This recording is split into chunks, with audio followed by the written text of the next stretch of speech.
Make a date with Reverend Dr. Ebenezer Markwei at 6 a.m. from Monday to Saturday on Graphic Online via Facebook and YouTube as he expounds on matters of faith. Graphic Online, truth and accuracy every day.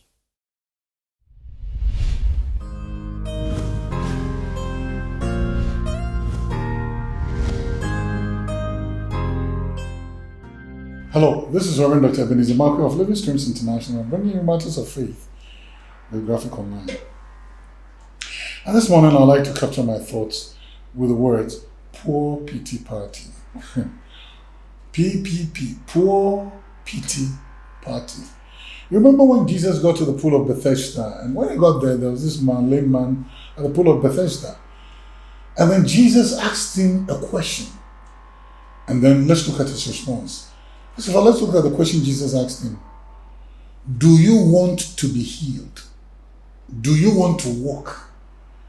In summary, do you want to get up from this place and leave this place and go a healed man, a changed man? And let's look at the answer of the man. He said, he began to tell a sad story.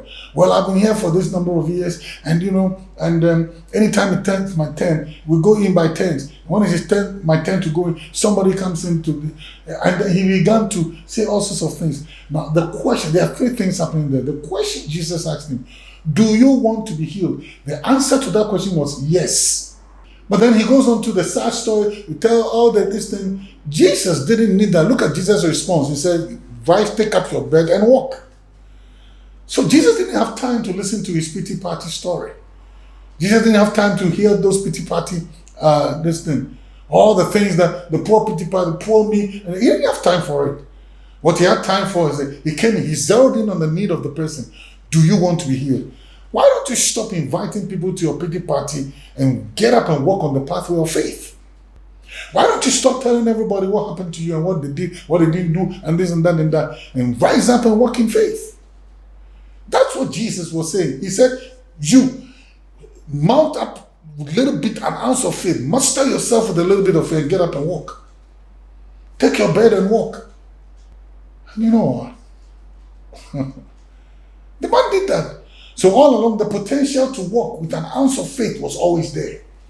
But he was concentrating on what others were doing to him and what others would do.